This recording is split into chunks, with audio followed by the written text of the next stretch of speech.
Hello, welcome to SquishiVision, where I'm about to yawn. And then once we get this yawn out of the way, give my reaction to um Rings of Power, the Eagle, and the Scepter. I'm gonna try and get as quick as possible because it's 11:30. I gotta go and get to bed because I've been shattered recently. But this series is getting even stronger with each episode. And now we finally caught up with all of our main kind of, I guess, factions is a good way to describe them. Now that we return to Numenor, and I'm really loving the kind of, I mean, my favorite thing about this episode, and I think that both series is the dwarves. I'm just fascinated by the interplay and the relationships and the interactions and the dynamic between Deezer and Durin and King Durin, and just the way that they're all like they're antagonistic about being great and antagonistic about being frustrating. It's like they're all coming from like genuinely like there's no miscommunication. That's the thing. That's what I like. It's not so often in these situations. It's lazy writing.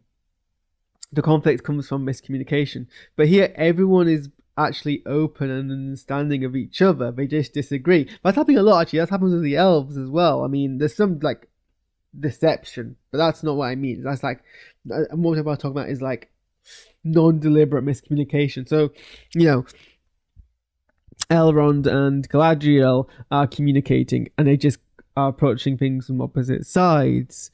Durin and Disa and King Durin, they're all communicating. We just all have different opinions, and there's not like, I mean, you could side with one or the other, but it's clear what they're arguing. No one's coming from like a place of just like absolute like insanity.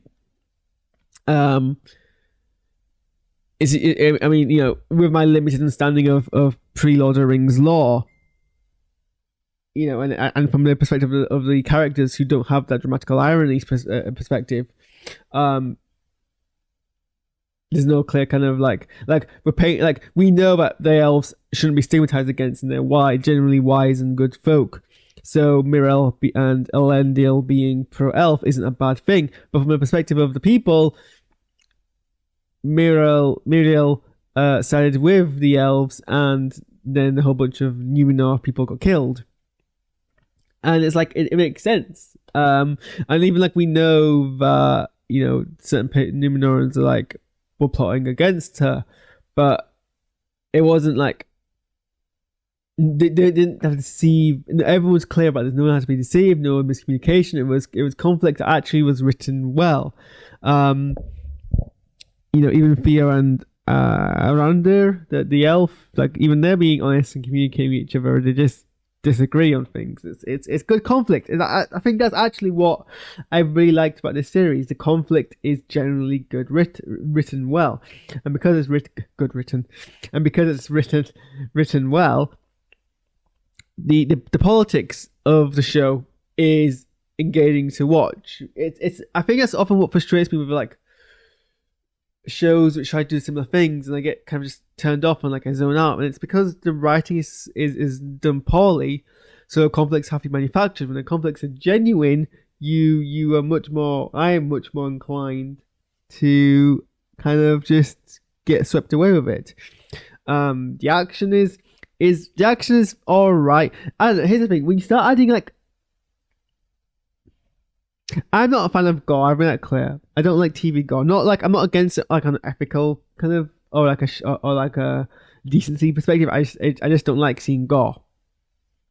And so God knows I've had to like watch these shows with a plot synopsis, scrolling a little bit ahead to make sure that I'm not going to see something that I don't like. I think what really like put me off the first season was the two very graphic bone snapping things, and I'm very sensitive to bone snapping because I have a bone disability, so it kind of just makes me a bit cringe.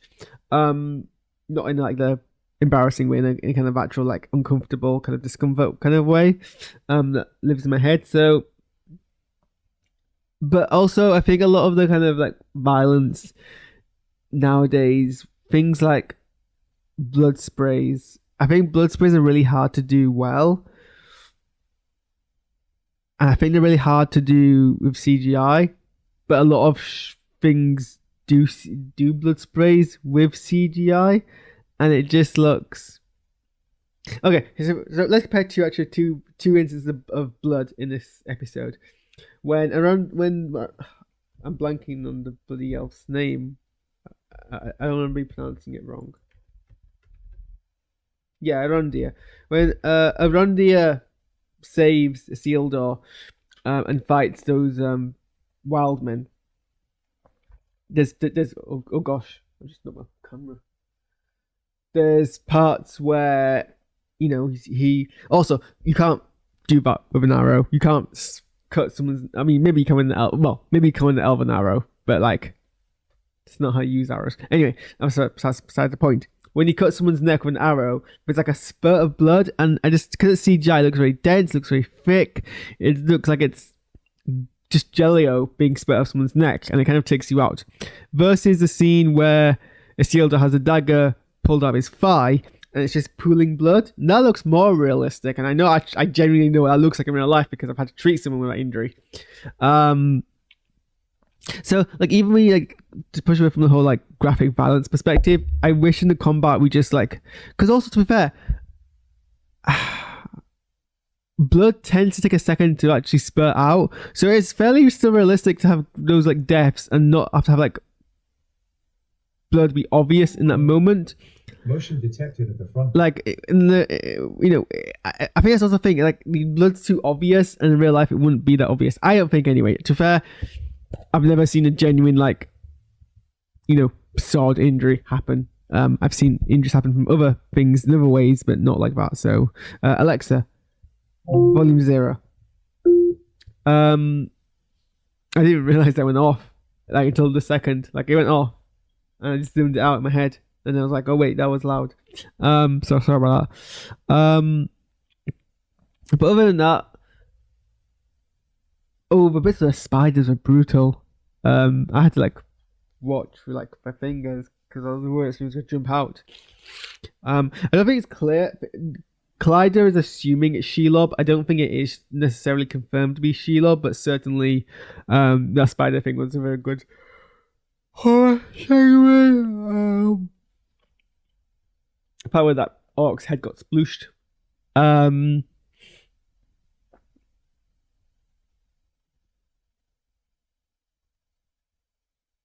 Okay, let's end on another point I want to make. And that's the orcs. So I think the show is going some level to humanize orcs. It paints Sauron as an oppressor rather than just their master. That they have free will and desires and don't necessarily be used as tools in the way that the original Lord of the Rings films don't do. I don't know what how much text goes into it, but orcs. Okay, here's the thing. Orcs are inherently problematic. They are, and they always have been, in just the way they're designed. Like orcs aren't real; they're fictional, and every way they've been constructed, as tribalistic, as thuggish, as animalistic, as brutal, as savage, often painted with dark or earthy color skin, wearing,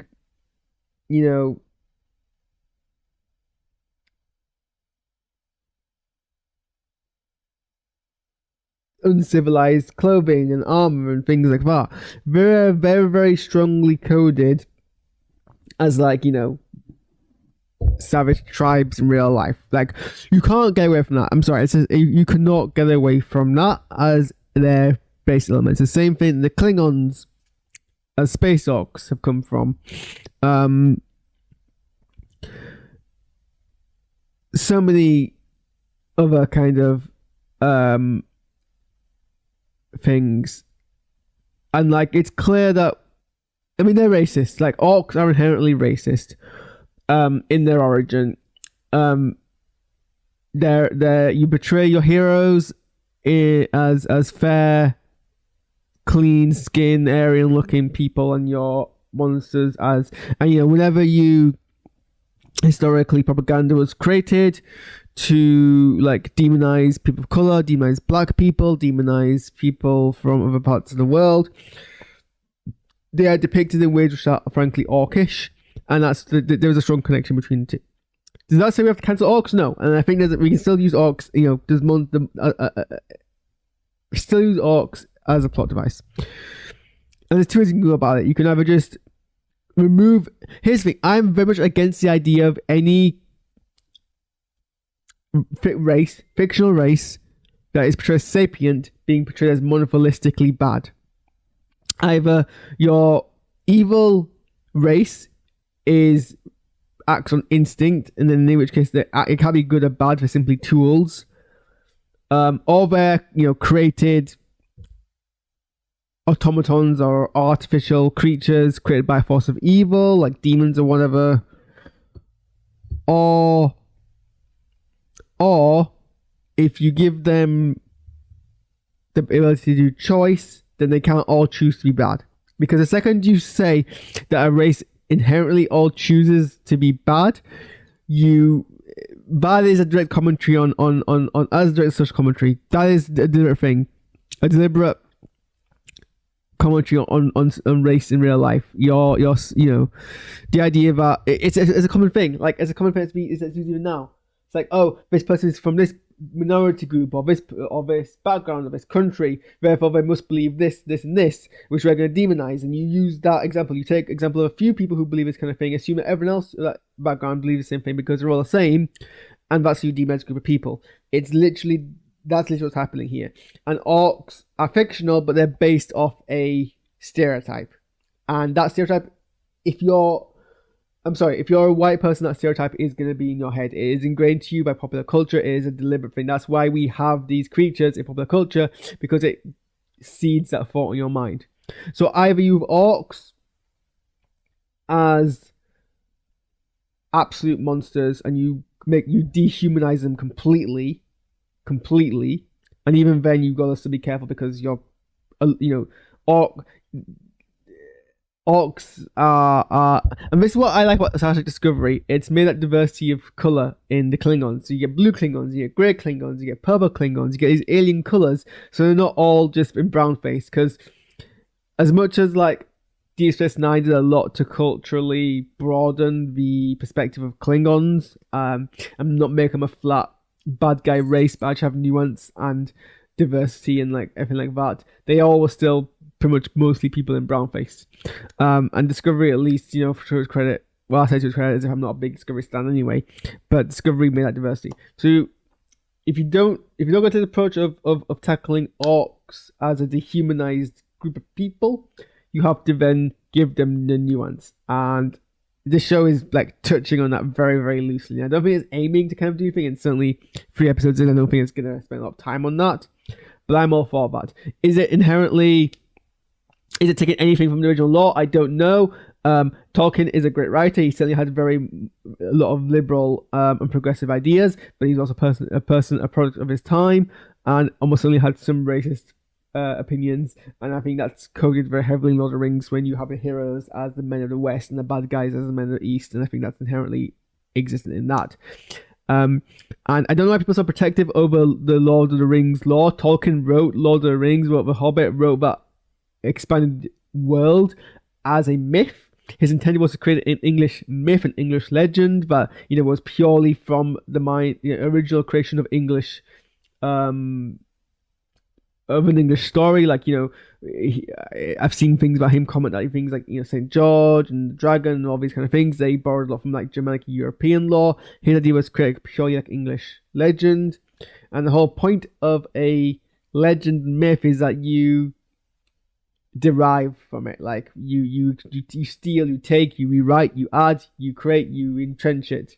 If that was Tolkien's intent, no one should be offended that that's what we're doing with his piece of work.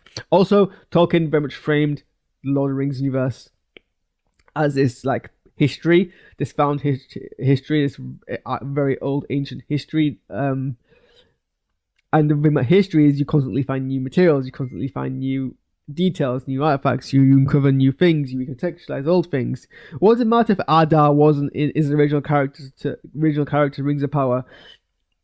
Maybe just when Tolkien translated the book. Is it the Red Book? Translated the Red Book into Lord of the Rings. That wasn't mentioned because he wasn't someone that the Hobbits knew about, but now we since have known about. Or this is just a TV show that someone's made based off his history, and we have biopics all the time that add characters, add fake people because you can't be completely. It's not a documentary. It's not a docudrama. It's a biopic. So you take whichever one of those interpretations that you want. And if we're gonna in the same way that we can tell historical stories, and add in more modern commentary, we can do that with Lord of the Rings and pretend it's a fake history. Like, stop being so protective over Lord of the Rings canon. It defeats the whole point of the Lord of the Rings canon. I mean, Christopher Tolkien is allegedly equally guilty of this, and I don't really get it because it kind of defeats the whole point. So, did I make my point? I can't remember if I made my point about or ends halfway through, but I'm gonna quit while I'm ahead because I think I made some decent points there. That's my thoughts. There's 3 episodes out of 8 in.